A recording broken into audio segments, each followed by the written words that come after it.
بسم اللہ الرحمن الرحیم نحمدہ ونصلی علی رسولہ الکریم اما بعد۔ محترم حجاج کرام، آج حج کا دوسرا دن یوم عرفہ ہے۔ یہ ناچیز آپ کا خادم Syed Mohammad Manazir Almazahiri, Haj trainer Haj committee of India و خادم الحجاج executive member all India Haj welfare society, آپ کے سامنے یوم عرفہ کے تعلق سے کچھ معروضات پیش کر رہا ہے جو کہ آپ کے لیے انشاءاللہ فائدہ مند ہے۔ اللہ تبارک و تعالی اپنے بارگاہ میں قبول اور منظور فرمائے اور آپ تمام حجاج کرام کو حج مبرور کی دولت سے مالا مال فرمائے۔ آج 9 ذی الحجہ حج کا دوسرا دن یوم عرفہ ہے۔ آج آپ کو معلم کے لوگ منا سے عرفات لے کر روانہ ہوں گے۔ روانگی سے قبل کچھ ضروری سامان آپ اپنے ساتھ رکھ لیں۔ ایک اوڑھنے کی چادر، ایک چٹائی، ایک جانماز اور اپنی دوائی اور کچھ کھانے کا سوکھا سامان اور پانی کی بوتل۔ بڑے بیگ اپنے ساتھ نہ لے جائیں، انہیں اپنے خیمے میں ہی رہنے دیں۔ اسی طریقے سے اپنا شناختی کارڈ، اسٹیل کڑا، پیلا بریسلیٹ، معلم کارڈ وغیرہ اپنے ساتھ ضرور لے کر جائیں۔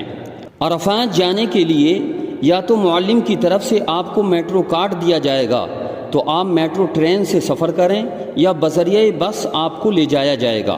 جو لوگ پیدل چلنے کی استطاعت رکھتے ہیں تو وہ پیدل بھی سفر کر سکتے ہیں۔ عرفات منا سے تقریباً 16 کلومیٹر کی دوری پر واقع ہے۔ آج 9 ذی الحجہ فجر کی نماز کے بعد سے تکبیرات تشریق بھی پڑھنا شروع کر دیں، اور تکبیرات تشریق یہ کہ 9 ذی الحجہ کی فجر سے 13 ذی الحجہ کی عصر تک ہر فرض نماز کے بعد ایک مرتبہ ہر مرد اور عورت پر پڑھنا واجب ہے۔ ہر فرض نماز کے بعد پہلے آپ تکبیر تشریق پڑھیں، پھر اس کے بعد تلبیہ پڑھیں۔ تکبیرات تشریق یہ اللہ اکبر لا الہ الا اللہ واللہ اکبر وللہ الحمد۔ آج یوم عرفہ 9 ذی الحجہ کا دن تمام حجاج کرام کے لیے یہ عظیم دن ہے اور حج کا رکن اعظم ہے۔ اس دن اللہ تبارک و تعالی اپنے بندوں کی طرف خاص رحمتیں نازل فرماتے ہیں۔ چنانچہ اللہ کے نبی صلی اللہ تعالی علیہ وسلم نے ارشاد فرمایا، یوم عرفہ سے بڑھ کر کوئی دن ایسا نہیں جس میں اتنی بڑی تعداد میں اللہ تبارک و تعالی اپنے بندوں کو دوزخ سے آزاد فرماتے ہوں۔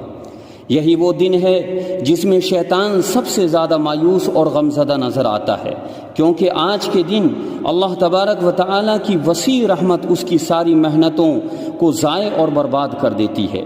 یہی وہ دن ہے جس میں اللہ تبارک و تعالی اپنے فرشتوں کے سامنے فخر کے طور پر فرماتے ہیں، دیکھو یہ میرے بندے پراگندہ بال والے دھوپ میں چل کر دنیا کے چپا چپا سے آئے ہیں، میں تمہیں گواہ بناتا ہوں کہ میں نے ان کی مغفرت کر دی۔ ایک روایت میں ہے کہ اللہ کے نبی صلی اللہ تعالی علیہ وسلم نے ارشاد فرمایا، جو کوئی مسلمان عرفے کے دن زوال کے بعد قبلہ رخ ہو کر 100 مرتبہ لا الہ الا اللہ وحدہ لا شریک لہ لہ الملک ولہ الحمد وہو علی کل شیء قدیر پڑھے، پھر 100 مرتبہ قل ھو اللہ احد سورہ اخلاص پوری پڑھے، پھر 100 مرتبہ درود شریف اللہم صلی علی محمد وعلی آل محمد کما صلیت علی ابراہیم وعلی آل ابراہیم انک حمید مجید وعلینا معہم، یہ الفاظ زائد کرے تو اللہ تبارک و تعالی فرماتا ہے، اے میرے فرشتوں، میرے اس بندے کی کیا جزا ہے کہ اس نے میری تسبیح اور تحلیل کی اور میری عظمت اور بڑائی بیان کی اور میری معرفت حاصل کی اور میرے نبی صلی اللہ تعالی علیہ وسلم پر درود بھیجا۔ اے میرے فرشتوں، تم گواہ رہو میں نے ان کو بخش دیا اور جن کے لیے انہوں نے بخشش کی دعا کی انہیں بھی میں نے معاف کر دیا۔ اگر ضرورت میسر ہو تو 10 بجے تک آپ عرفات میں آرام کر لیں، اس کے بعد زوال سے پہلے وقوف کی تیاری شروع کر دیں۔ وضو وغیرہ سے فارغ ہو کر ظہر کی نماز اگر آپ اپنے خیمے میں ادا کر رہے ہوں تو ظہر کو ظہر کے وقت میں اور عصر کو عصر کے وقت میں پڑھیں، دونوں نمازوں کو ساتھ نہ پڑھیں۔ عرفات میں زبردست بھیڑ ہوتی ہے، آپ اپنے خیمے کو چھوڑ کر مسجد نمرہ میں نہ جائیں، کیونکہ خیمہ بھولنے راستہ بھٹک جانے کا قوی اندیشہ ہوتا ہے۔ اگر آپ کا خیمہ مسجد نمرہ کے قریب ہے اور آپ کو مسجد نمرہ میں نماز پڑھنے کا موقع ملتا ہے تو اب آپ امام کے پیچھے مسجد نمرہ میں جمع بین الصلاتین یعنی ظہر اور عصر دونوں نمازوں کو ساتھ کر کے پڑھیں گے۔ امام دونوں نمازوں کو 2 رکعت کر کے پڑھائے گا اور آپ مقیم ہوں گے، اس لیے آپ ظہر اور عصر دونوں نمازوں کو 4 رکعت کر کے پڑھیں گے۔ وقوف کے تعلق سے اس بات کا خاص خیال رکھیں کہ مسجد نمرہ کا آدھا اگلا حصہ حدود عرفات سے خارج ہے، اور اسی طریقے سے مسجد نمرہ سے متصلاً قبلے کی جانب وادی عرنا ہے، جس کو بطن عرنا بھی کہتے ہیں۔ خود مسجد نمرہ کا آدھا اگلا حصہ وادی عرنا میں شامل ہے، جو کہ حدود عرفات سے خارج ہے۔ اگر آپ مسجد نمرہ کے اس حصے میں وقوف کر لیتے ہیں یا مسجد نمرہ سے باہر قبلے کی جانب وادی عرنا کے کنارے میں یا وادی عرنا کی کسی بھی مقام پر آپ وقوف کر لیتے ہیں اور پھر وہیں سے آپ مزدلفے کے لیے روانہ ہو جاتے ہیں، تو یاد رکھیے گا کہ آپ کا حج ہی نہیں ہوگا، کیونکہ آپ نے وقوف عرفہ جو کہ فرض ہے وہی ادا نہیں کیا۔ اس لیے آپ پورے عرفات میں کہیں پر بھی وقوف کریں، لیکن وادی عرنا میں وقوف کرنے سے بچیں، کیونکہ یہ حصہ حدود عرفات سے خارج ہے اور ان جگہوں پر حد بندی کا بورڈ بھی لگا ہوا ہے۔ جب آپ وقوف عرفہ کے لیے تیاری کریں تو چند مستحبات کی رعایت رکھتے ہوئے وقوف کریں۔ نمبر 1، زوال سے پہلے وقوف کی تیاری کرنا۔ نمبر 2، وقوف کی نیت کرنا۔ یاد رہے کہ وقوف عرفہ کے لیے نیت کرنا یہ فرض نہیں ہے بلکہ مستحب ہے۔ اگر کوئی شخص وقوف عرفہ کی نیت کرے بغیر عرفات کا وقوف کر لے تو اس کا وقوف مانا جائے گا۔ نمبر 3، قبلہ رخ ہو کر وقوف کرنا۔ نمبر 4، جس قدر ہو سکے کھڑے ہو کر وقوف کرنا۔ نمبر 5، جتنا ہو سکے دھوپ میں وقوف کرنا اور غروب آفتاب تک خوب رو رو کر گڑ گڑا کر دعائیں کرنا۔ نمبر 6، دونوں ہاتھوں کو اٹھا کر دعائیں مانگنا۔ نمبر 7، دعاؤں کے جملے کو 3 بار کہنا۔ آج عرفہ کا دن آپ کے لیے بہت ہی قیمتی دن ہے۔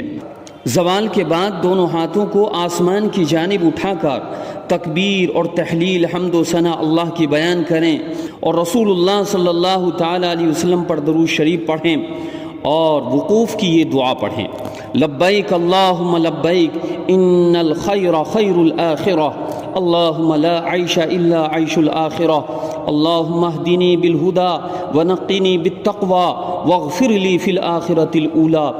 اے اللہ، میں تیرے دربار میں حاضر ہوں، بے شک اصلی بھلائی آخرت کی بھلائی ہے اور زندگی نہیں ہے مگر آخرت کی زندگی جو کہ اصلی زندگی ہے۔ اے اللہ، تو مجھے اپنی ہدایت سے مجھے ہدایت عطا فرما اور پرہیزگاری سے مجھے پاک اور صاف فرما اور دنیا اور آخرت میں میری مغفرت فرما۔ اللہ تعالیٰ سے اپنے لیے، اپنے اہل و عیال کے لیے، اپنے اعزہ اقارب کے لیے اور تمام امت مسلمہ کے لیے، تمام مومنین مومنات، مسلمین مسلمات جتنے بھی اس دنیا سے رخصت ہو گئے، سب کے لیے مغفرت کی دعا کریں، سب کے لیے خوب گڑ گڑا کر خوب مانگیں۔ یہ چند گھنٹے آپ کے عرفات کے آپ کی پوری زندگی بھر کے گناہوں کو اللہ پاک معاف فرما دیں گے۔ یاد رہے کہ 9 ذی الحجہ یوم عرفہ کے دن غیر حاجی کے لیے روزہ رکھنا مستحب ہے۔ اللہ کے نبی صلی اللہ علیہ وسلم نے ارشاد فرمایا، 9 ذی الحجہ کو روزہ رکھنے سے 1 سال گزشتہ اور 1 سال آئندہ کے گناہ معاف ہو جاتے ہیں۔ 9 ذی الحجہ یوم عرفہ کو حاجیوں کے لیے روزہ نہ رکھنا یہ افضل اور بہتر ہے۔ تو اس لیے اللہ کے نبی صلی اللہ علیہ وسلم نے اور خلفائے راشدین نے یوم عرفہ میں روزہ نہیں رکھا۔ اللہ کے نبی صلی اللہ تعالی علیہ وسلم نے اس دن دودھ نوش فرمایا۔ اگر میسر ہو تو دودھ پی لیں یا جو بھی میٹھی چیز آپ کو ملے وہ کھا پی لیں۔ عصر سے لے کر مغرب تک خوب دعاؤں میں گزاریں۔ عرفات کے دن حاجی کے لیے حدود عرفات سے نکلنا یہ جائز نہیں ہے۔ اگر کوئی حدود عرفات سے نکل جاتا ہے تو اس کے لیے ضروری ہے کہ وہ غروب آفتاب سے پہلے پہلے عرفات کے اندر آ جائے۔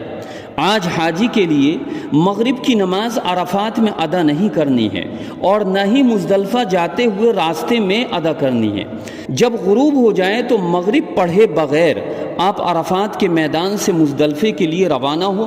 یا تو آپ بس کے ذریعے سے جا رہے ہوں گے، یا میٹرو کارڈ آپ کے پاس موجود ہے تو آپ میٹرو کے ذریعے سے آپ جا رہے ہوں گے، یا استطاعت ہے آپ کو پیدل چلنے کی، تلبیہ پڑھتے ہوئے آپ عرفات سے مزدلفے کے لیے روانہ ہو۔ مغرب اور عشاء دونوں نمازوں کو عشاء کے وقت میں ایک اذان ایک تکبیر کے ساتھ جمع کر کے پڑھیں۔